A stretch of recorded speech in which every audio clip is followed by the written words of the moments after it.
Uttar Pradesh board परीक्षा high school में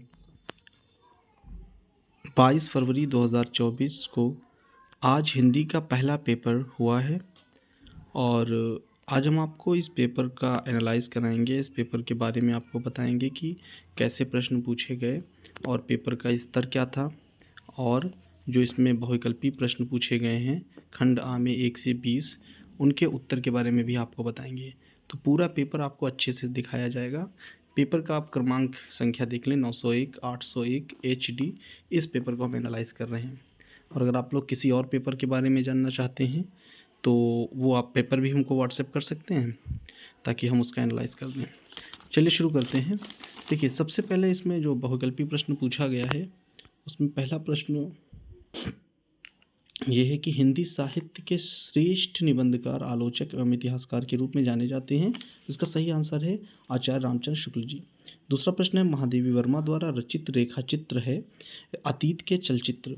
तीसरा प्रश्न है कोणार्क के रचनाकार हैं जगदीश माथुर। चलो चांद पर चलें के रचनाकार हैं जयप्रकाश भारती। तूफानों के बीच विधाय रिपोर्ताज। केशवदास किस काल के कवि हैं? रीतिकाल के हैं। रीतिकाल में केशवदास और बिहारी लाल का नाम आता है और भी लेखक। सातवां है भारत भारती के रचनाकार है मैथिली शरण गुप्त। अब देखते हैं आठवां प्रश्न है भारतेंदु युग की समय अवधि क्या है? तो भारतेंदु युग की जो समय अवधि है वो दी गई है 1868 से 1900 ईस्वी तक।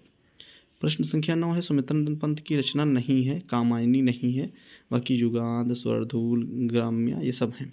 कामायनी इसलिए नहीं है क्योंकि कामायनी जयशंकर का महाकाव्य है। रीतिमुक्त काव्यधारा के कवि हैं केशवदास। और उसके बाद 11वां प्रश्न है हाँ रघुनंदन प्रेम परीते तुम बिन जियत रघुत बहुत दिन बीते खासी आ रही है। इसमें सही होगा करुण रस। ज्यों आखिर प्रश्न नंबर 12 है सब देखिए आँख न देखी जाए।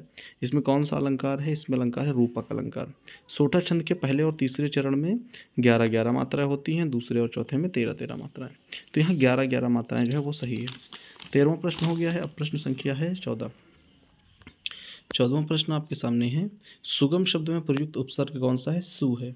नवरत्न में समास है द्विगु समास। पृथ्वी का पर्यायवाची शब्द नहीं है, प्रसून नहीं है। त्वाम शब्द में विभक्ति एवं वचन है चतुर्थी विभक्ति एकवचन। अर्थ के आधार पर वाक्य के भेद हैं 8। कर्तृवाच्य में प्रधानता होती है कर्ता की। जिसके अलग अलग रूप वाक्यों में मिलते हैं वे पद कहलाते हैं विकारी पद। तो ये हो गए 20 हमारे MCQ क्वेश्चन।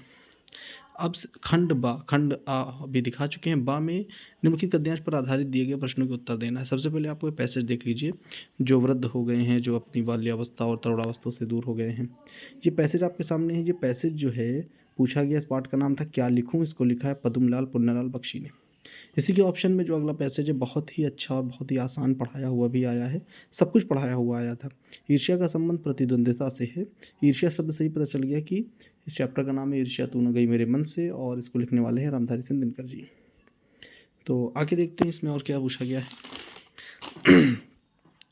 पद्यांश की जो व्याख्या पूछी गई थी मैया होना चरई हो गए, ये जो है पद से लिया गया है, सूरदास का लिखा हुआ है। इसके ऑप्शन में था चाह नहीं मैं सुरबाला के गहनों में की था, जो बहुत ही प्रसिद्ध है, फेमस है। छोटी क्लास में भी 7-8 में भी रहता था। पुष्प की अभिलाषा माखनलाल चतुर्वेदी का लिखा हुआ है। संस्कृत में है विश्वस्य सृष्टा ईश्वर भारतीय संस्कृति, भारतीय संस्कृत एक चैप्टर है उसमें का है। इसके बाद दूसरा दिया गया है चंद्रशेखर देशभक्ता चंद्रशेखरा का है। और इसके बाद है ये जो नित्रा नित्योस्मिति, ये अनुयुक्त विलासा से दिया गया है। साथा प्रस वस्तु मित्रम, ये है जीवन सूत्राणी चैप्टर का है। इसके बाद खंड काव्य आ जाता है। खंड काव्य आपने जो भी अपने जनपद के हिसाब से पढ़ा है वो आपको लिखना होता है। जैसे अमेठी और जो है रायबरेली जनपद में जो स्टूडेंट हैं उनके लिए ये प्रश्न जो जा पर दिया हुआ है ये था कर्मवीर भरत। साथ ही साथ जीवन परिचय आप देख लीजिए। रामधारी सिंह दिनकर, डॉक्टर अनिल प्रसाद, भगवत शरण उपाध्याय का आया था। और पद्यांश में सुभद्रा कुमारी चौहान, मैथिली शरण गुप्त, बिहारी लाल, केदारनाथ। फिर यहाँ पे श्लोक पूछा गया, इसलिए हमने कहा था श्लोक जरूर याद करिएगा। और यहाँ पे पत्र लिखना है आप अपने निवास स्थान के आसपास मोहल्ले की नालियों की समुचित सफाई के लिए नगर जनपद के स्वास्थ्य अधिकारी को पत्र। और यहाँ पे उसके ऑप्शन में भी दिया हुआ प्रधानाचार्य को छात्रवृत्ति के लिए आवेदन। संस्कृत में प्रश्न उत्तर पूछे गए थे, बहुत ही सरल प्रश्न थे। भूमे गुरुत्रम किम अस्ति विद्या केन वर्धते चंद्रशेखरा का अजेत ना भाई, चंद्रशेखरा का अस्ति चंद्रशेखरा देशभक्त आतीत, विद्या केन वर्धते विद्याभ्यासाल अभ्यासेन वर्धते। तो और यहाँ पे प्रश्न नंबर जो 10वां है उसमें ये चीज़ है कि आपको एक विषय पर निबंध लिखना था और विषय भी ठीक ठाक हैं, सरल हैं। आज जो लोग ज़्यादा से ज़्यादा शब्द आप लिख सकते हैं जिस भी विषय पे चाहें, पर्यावरण पे, इंटरनेट पे, छात्र अनुशासन कि कोई भी एक त्यौहार का वर्णन करना है या फिर नई शिक्षा नीति। तो ये था आज का पेपर। आपको हम इंटरमीडिएट का आज जो दूसरा पेपर हुआ है उसको भी अगले वीडियो में हम आपको बताएंगे उसका एनालाइज।